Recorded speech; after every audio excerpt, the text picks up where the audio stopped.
Hi everybody, today I'm going to be going through the DC Comics Year by Year, a visual chronicle.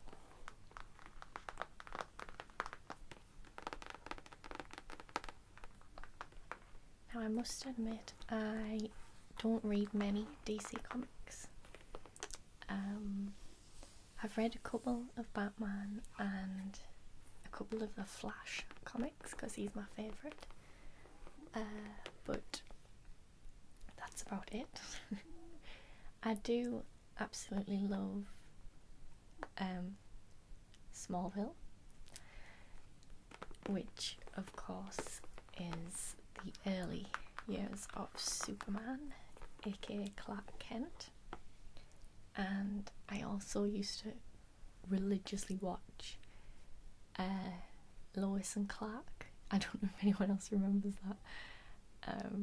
It was on the TV and Dean Cain was Clark Kent and it was really good.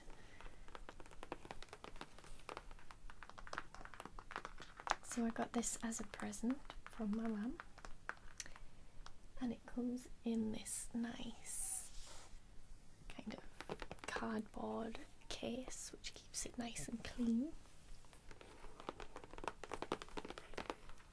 And on the front we have Batman, Superman and Wonder Woman.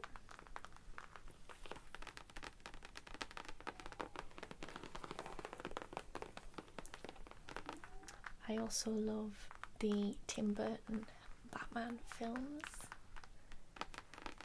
and the cartoon Young Justice. So we'll see how far all of that knowledge gets me in this. Probably not very far. So let's take it out of the box. Oh, it's heavy.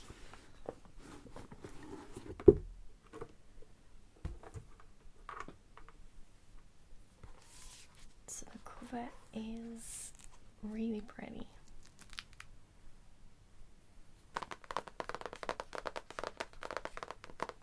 As you can see, it's the same as the box cover, but it's black and white.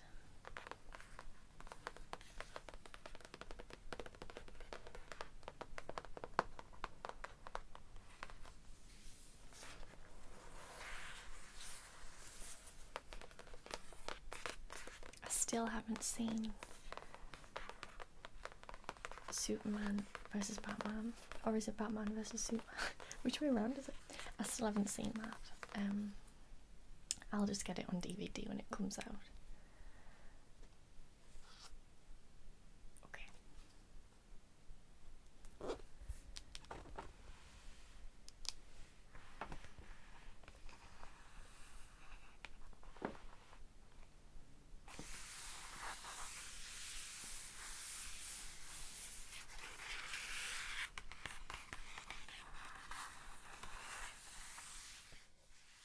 Inside we get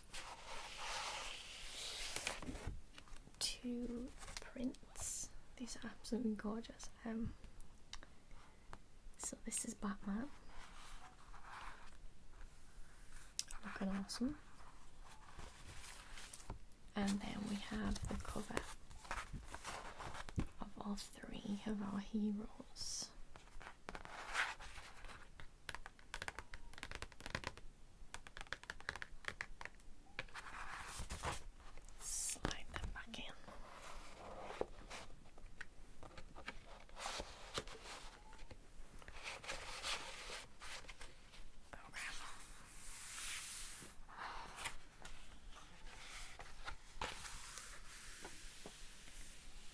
We have a few members of the Justice League. We've got Batman, Green Lantern, Supes and Wonder Woman.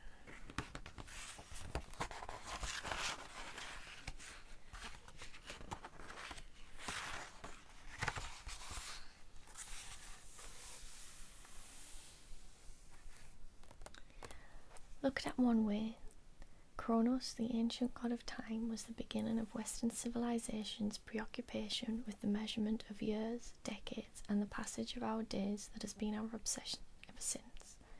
Without Kronos, there would be no time measurement, and no way to march through DC's history year by year. Or looked at as a lexicographer, mind. We took from the Greek word chronos the root for our words that talk about time, and hence we have this chronicle neatly divided into chronology of DCs of 75 years. But to shift to a completely DC vernacular, the blame falls on Krona, not Kronos. Yes, there's a DC villain actually named Kronos, and there are brief appearances by the Titan Kronos, but when you finish studying this volume, you'll know that Krona is the renegade immortal who unleashed evil into the DC universe by daring to study the beginnings of time itself. And without the battle between good and evil, what stories would we have to tell?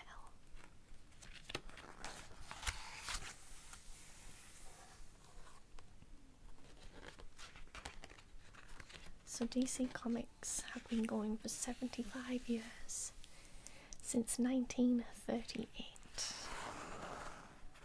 I have this picture on a top.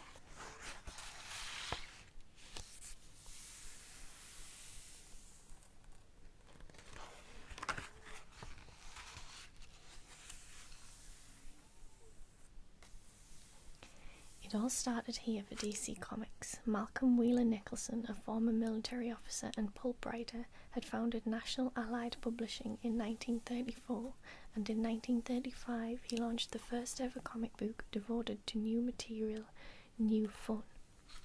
Before New Fun, comic books reprinted popular newspaper comic strips, but Wheeler Nicholson's tight budget meant he could not afford to purchase reproductions of the lucrative syndicated strips. So ironically, Wheeler Nicholson was forced to allow original storytelling to flourish. In New Fun, the notion that writers and artists had a place to sell their wares inspired many dreamers, including two young creators from Cleveland, writer Jerry Siegel and artist Joe Shuster.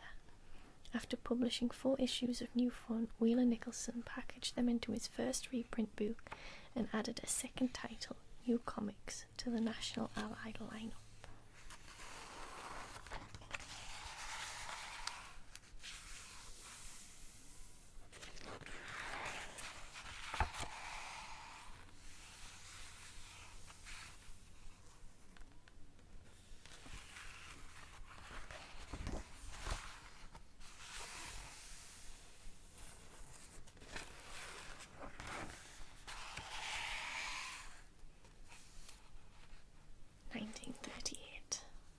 Say hello to Superman. The comics business was struggling to survive, but Jack Leibowitz had a premonition that comic books had untapped potential. I had a feel for it, that it was a good field, he said. When Malcolm Wheeler Nicholson went bankrupt, Leibowitz and business partner Harry Donenfeld acquired his share of the company on behalf of Detective Comics Incorporated. They purchased More Fun Comics and New Adventure Comics, bringing the company's total to 3. Another change at the company was the departure of Whitney Ellsworth, which left Van Sullivan as sole editor. The industry needed a hero, and Superman arrived at just the right time. With the launch of Action Comics, Jerry Siegel and Joe Shuster finally saw their brainchild in print, and readers responded with rave reviews. Superman became the first comic book megastar and proved that comics were more than a fad. The golden age of comics was born.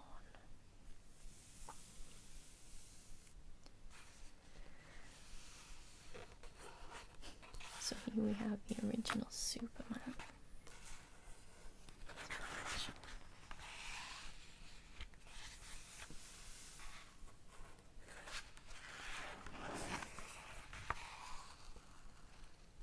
1939, Dark Knight's debut. So this is Batman. I must be a creature of the night, black, terrible, a bat. I love the sound effects in the old ones. Sock.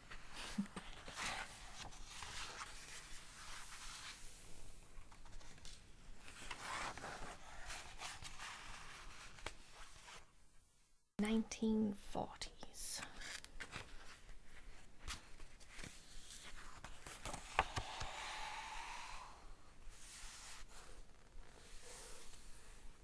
Explosion of characters. Superman and Batman were now established as DC's cornerstone characters, but 1940 was the year that the company birthed an entire universe. Batman became more than a grim vigilante with the humanizing addition of Robin, and the Joker and Catwoman set the tone for the bizarre villains that would come to populate Gotham City. Superman gained his own arch-nemesis in Lex Luthor, and added a successful radio program to his list of achievements. With the departure of Van Sullivan, Whitney Ellsworth returned to DC as editor and oversaw an explosion of creative energy.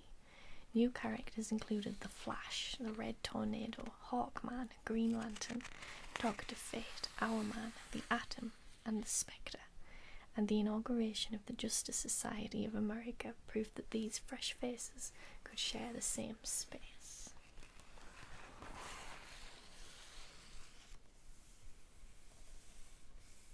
Spring. Batman, the first issue of Batman's self-titled comic.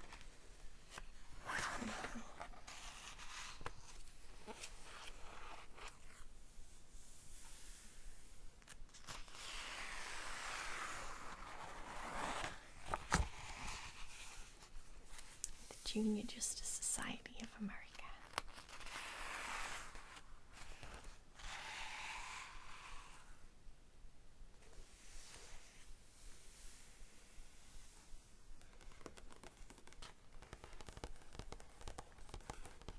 Introduced Aquaman in 1941.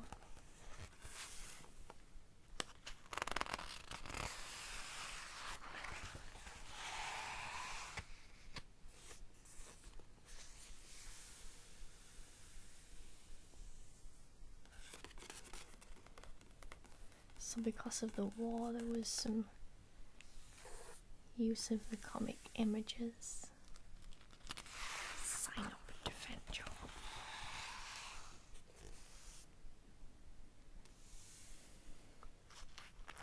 1942. This was Wonder Woman's year as the Amazon Princess headlined the new title Sensation Comics and earned her own self-titled comic.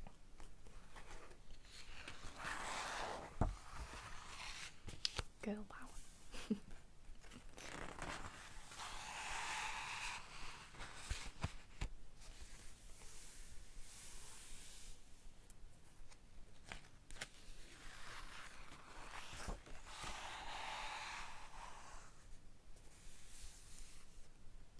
Oh, he is Jesus.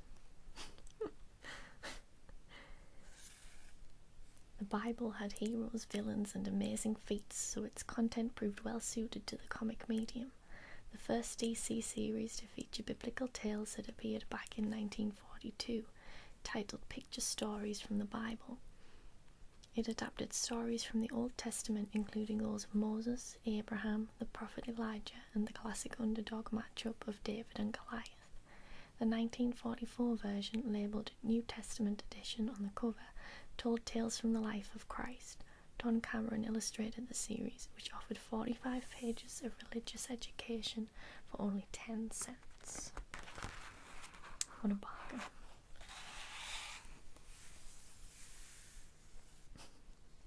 Oh my goodness, that's how I draw hands. There's hope for me yet.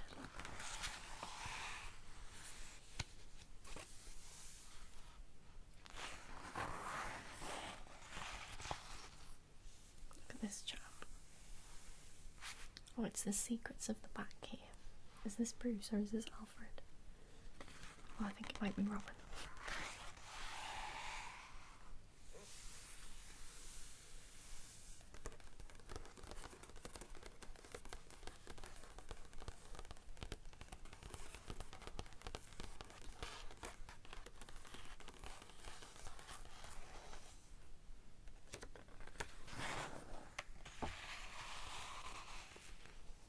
Wow, look at him, he's scary.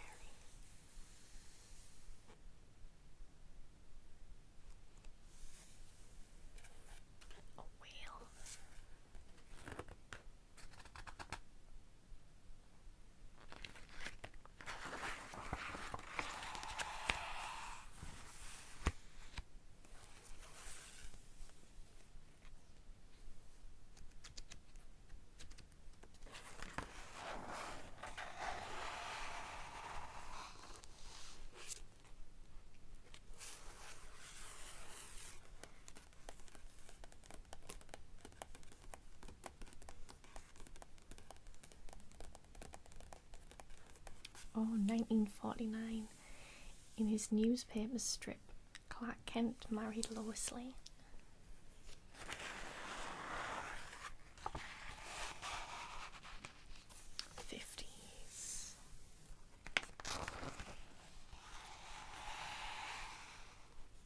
Sci-fi times. The 1950s were to be a science-fictional decade as the public's interest in new technologies and space travel grew. DC's first title in the science fiction genre, Strange Adventures, debuted with an adaptation of a new science fiction movie. Sensation Comics changed its focus from romance to science fiction and introduced the new hero Astra, Girl of the Future. Meanwhile, an early version of the prison dimension, later known as the Phantom Zone, appeared in Superman movie serial. This was also the year that comedian Bob Hope began his adventures in comics, as DC began to license celebrity images. Superhero comics were now declining in popularity, but readers were introduced to Superboy as a super baby, and later saw Lana Lang walk into his life. While over in Batman, the dawn of the Jet Age was marked with a redesigned Batplane, and Batman and Robin met their Arthurian counterparts. So there was a decline in comic popularity in the 50s, which I can understand because of the science fiction type of things. So it'd be less about superheroes and more about futuristic technologies and things.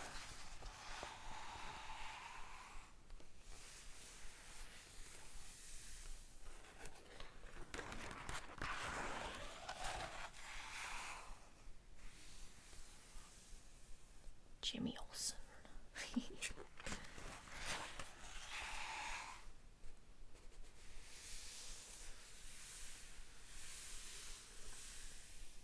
The Comics Code. All scenes of horror, excessive bloodshed, gory or gruesome crimes, depravity, just sadism, masochism shall not be permitted. Or lust, not just. Compared to nowadays where Deadpool's like trying to stick back his arm on or something. Oh, it's Martian Manhunter. Hey.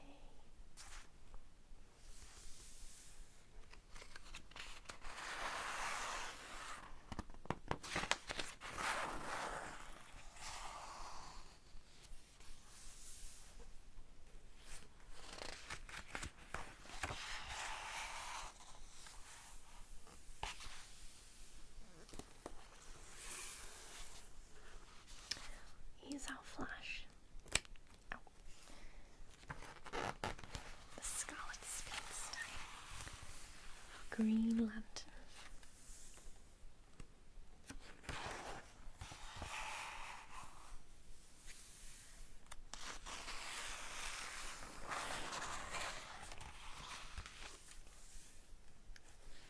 I hope you don't mind that I'm not saying as much in this one as I did in my Marvel one. It's simply because I don't know as much about the characters, and this is more of a history of the comics.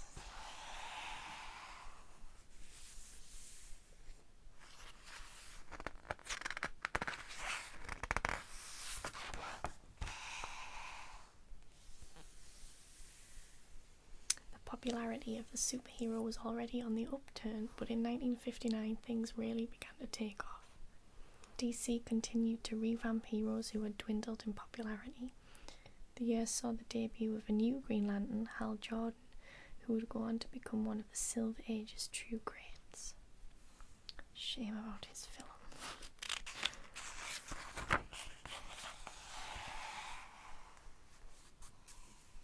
Oh, I like this person. Creature thing.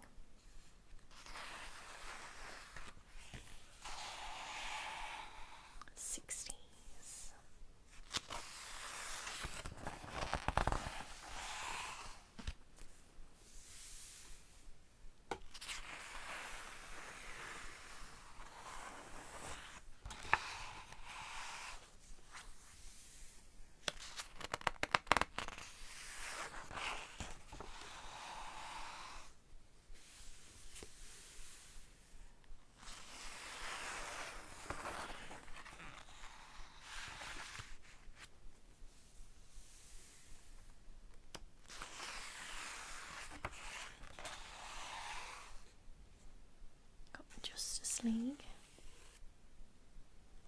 Okay, I know. Oh no, wait, I don't know all of these. Who's this? These all look really super, and then there's just a fella in a jacket. So we've got Aquaman, Wonder Woman, Flash, Batman, Green Arrow, fella in a jacket, Martian Manhunter, Superman, and Green Lantern.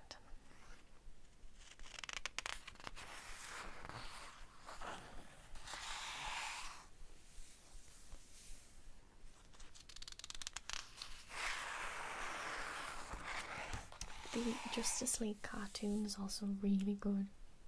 There's an amazing part where Lex Luthor swaps bodies with the Flash, and he takes off his mask and he's like, I'll finally reveal who it is, and he looks in the mirror and he's just like, I have no idea who this is.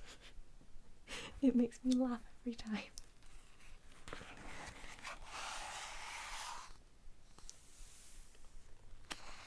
Oh, she's cool.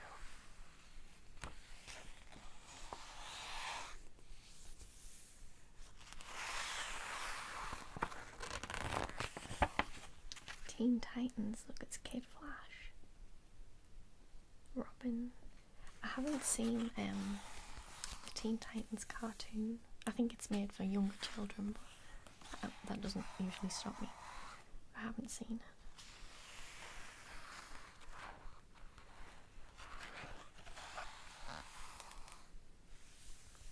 Oh, look at these ladies.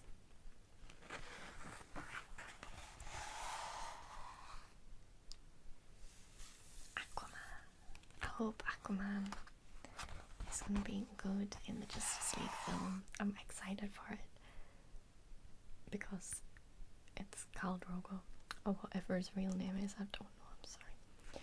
But he finally looks badass. Like, he's always been such a wet noodle as Aquaman.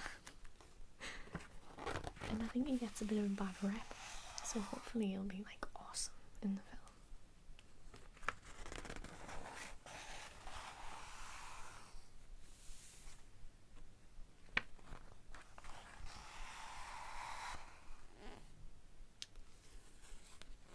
We're getting much more detailed in the backgrounds and things as the time goes on.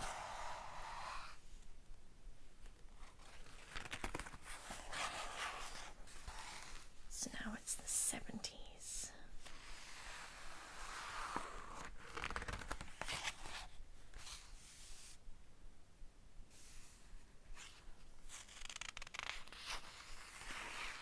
Hot Wheels. Remember them?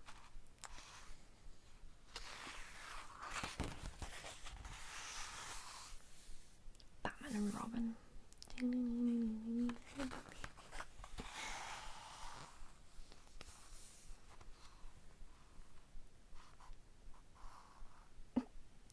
Aquaman fights his way past security to blow up a satellite that has created a growing algae problem. That's about as exciting as Aquaman gets, isn't it, poor fella? No, he does awesome things too.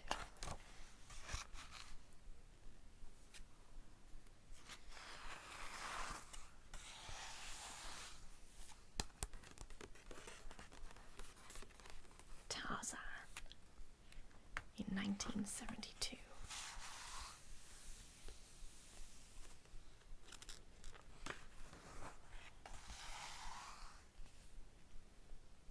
Shazam.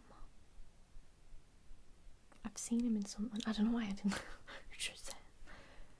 Is he like a kid or something that turns into someone?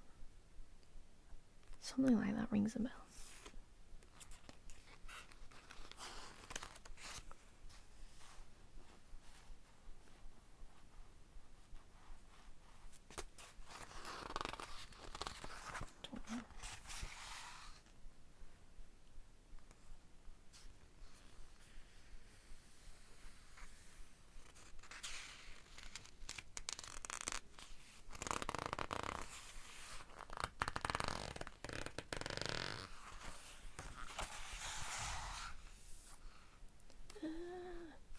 The Spectre's new warped idea of retribution leads to him melting a killer's gun, then the killer himself.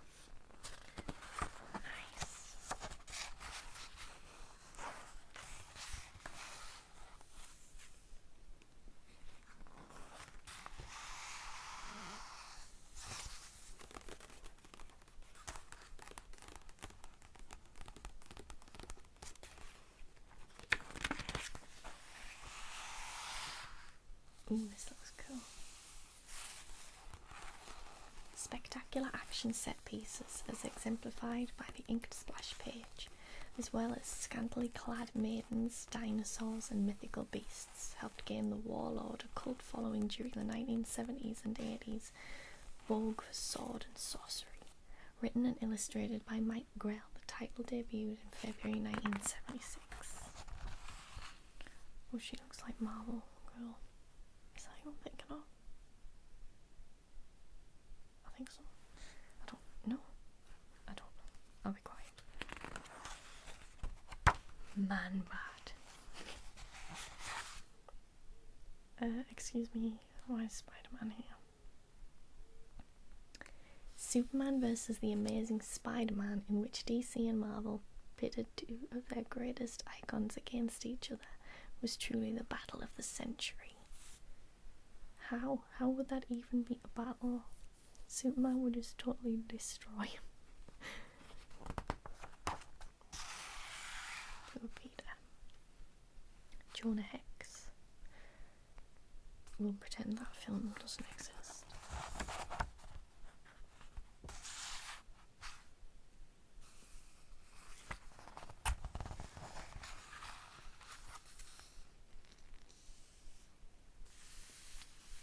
Oh, Superman the movie that came out, Christopher Reeve.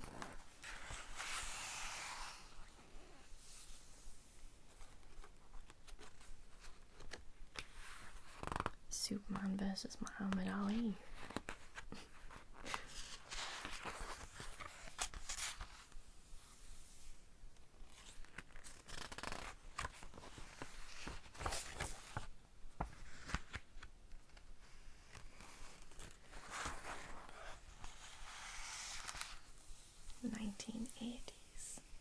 I always think there's such a big skip from the way the 70s comics looked to the way the 80s comics looked.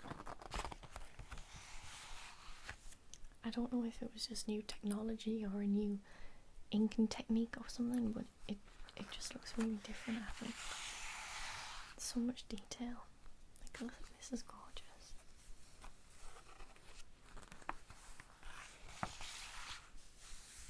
The new Teen Titans.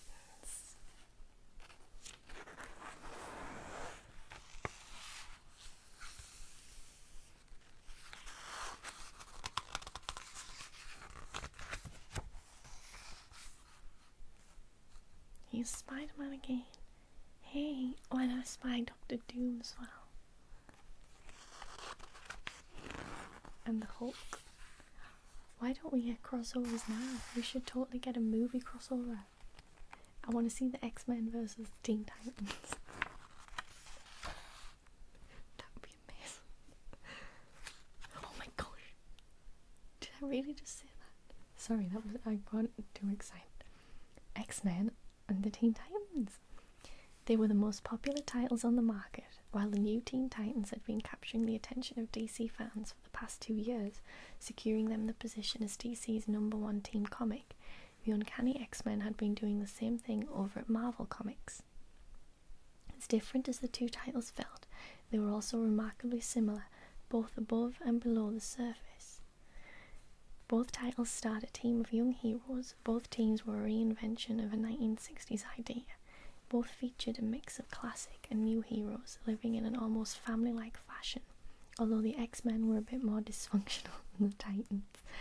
Perhaps most importantly, both titles featured sophisticated writing and artistic styles that delved into the cast's new personal lives, as they featured cataclysmic battles with old and new foes. The titles were a step above the comics in terms of characterization and artistic endeavors, and both were receiving sale numbers deserving of their high-quality work. Pooling the two teams' efforts made very good sense. In a $2 deluxe printing spectacular, the X-Men and Titans joined forces to thwart DC's Resident Evil new god, Darkseid. The issue, written by longtime X-Men scribe Chris Claremont and drawn by Walter Simonson, also featured the villainy of Deathstroke, the Terminator, and the otherworldly entity known as the Dark Phoenix. One of the most well-received crossovers crossovers of its time, or of any time for that matter. The team-up was a huge success, and a follow-up sequel was planned. However, as was the case with the highly anticipated Justice League Avengers crossover of the time, the proposed encore was never completed due to editorial disputes. And my child is in it. Nightcrawler is in it. That's amazing. I want to see Young Justice meets X-Men Evolution. Can somebody please make that happen? That would be amazing.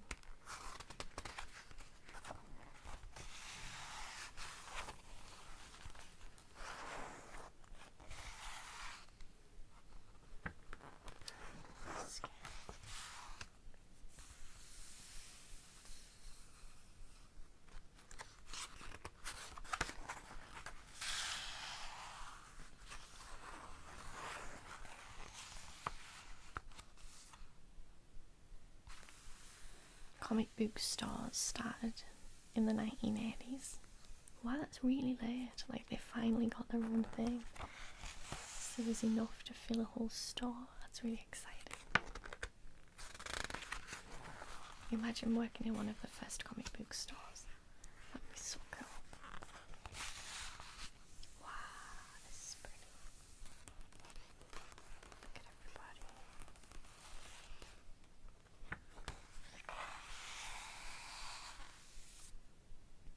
That's gorgeous artwork. Claire Kelly, the first female Robin.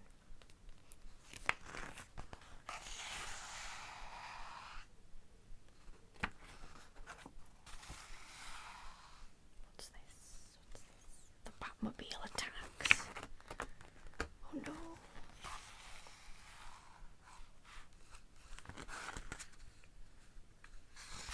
Watchmen is amazing. One Punch. I'm sorry.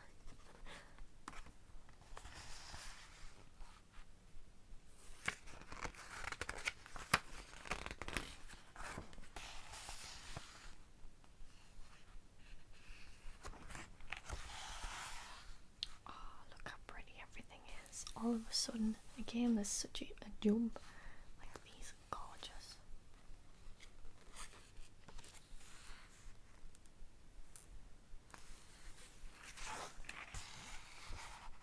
Oh no.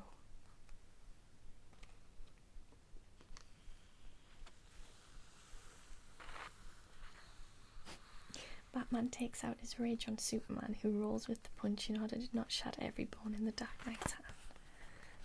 That should just be the summary for the new film, I think. I haven't seen it, but I'm imagining that's how it's gonna go.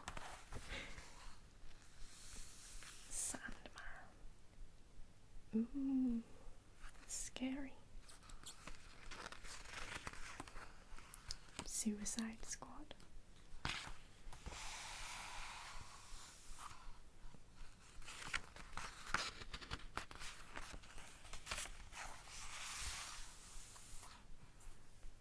'90s.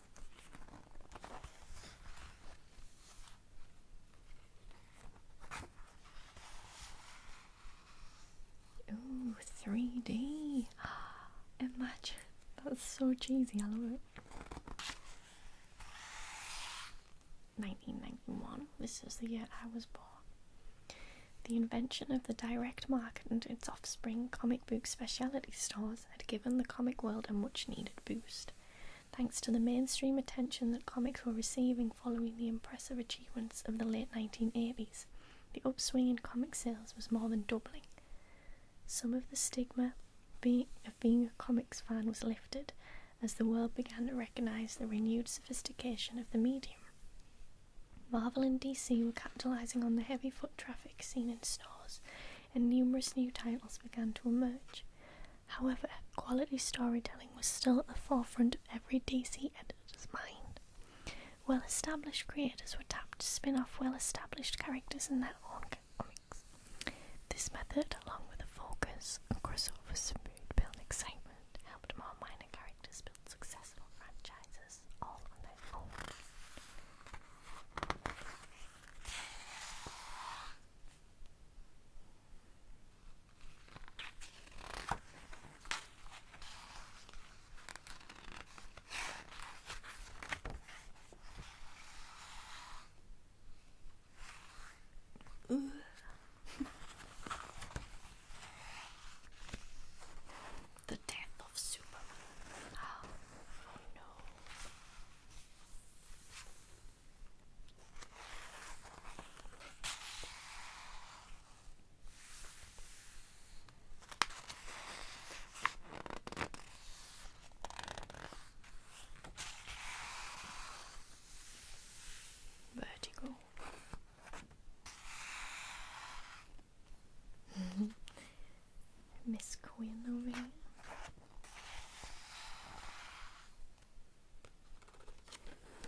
can't remember how old I was when I started getting into comics. I think.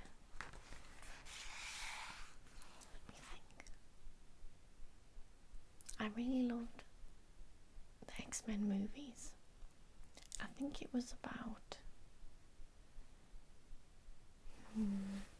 maybe 2000 when I was 9.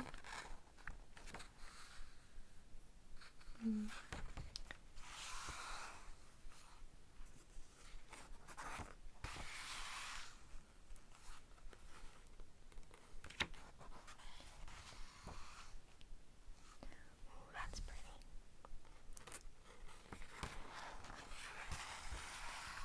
And that's terrifying. Everyone looks very muscular all of a sudden and shaded.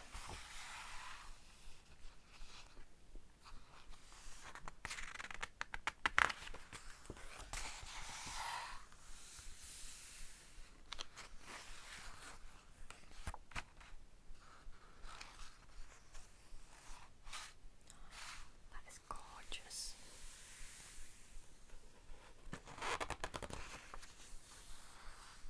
Wonder Woman looking amazing there.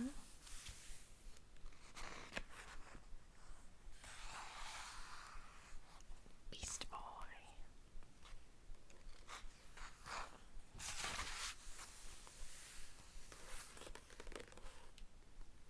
Harley Quinn.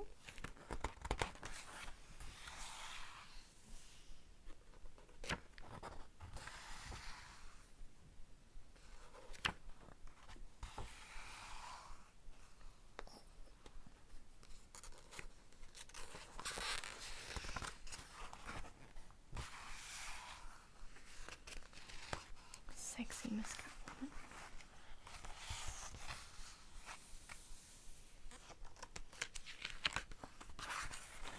Brightest day and brightest night.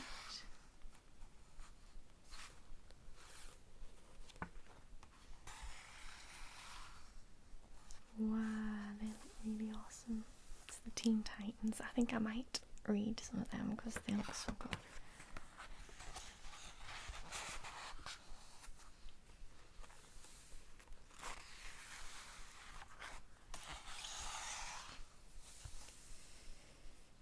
There's a bunny. I don't know what it's doing, but it's cute. Wow, Green Lantern.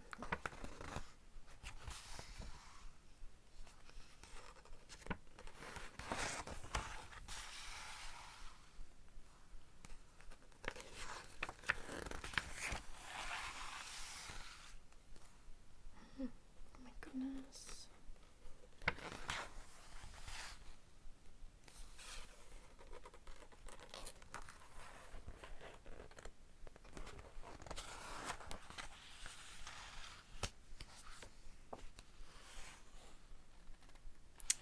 Freddy Krueger.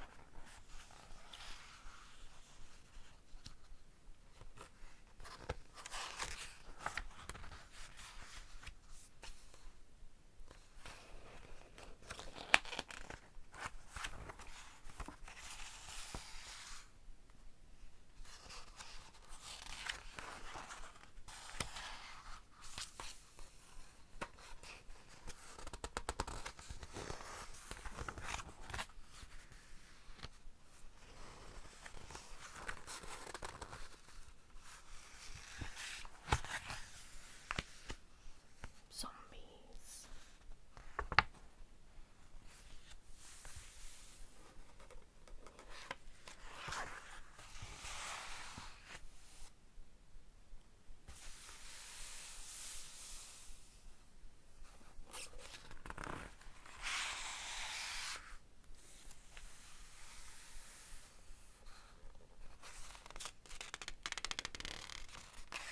The British Batman, Knight and the Squire.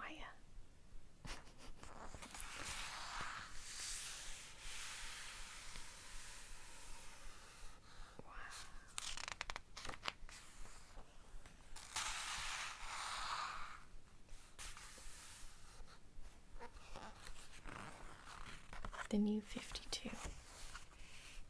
I always hear about that. 2011. What does it say?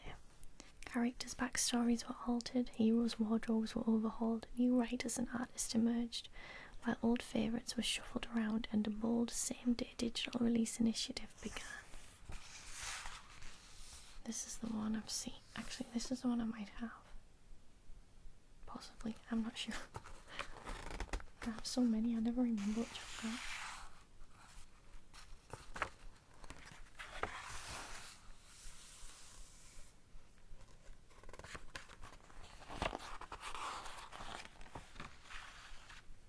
And then we're at the end. Let's leave it on that pretty page. So thank you so much for watching. I hope you enjoyed. Let me know if you like these kinds of videos. And I'll see you again.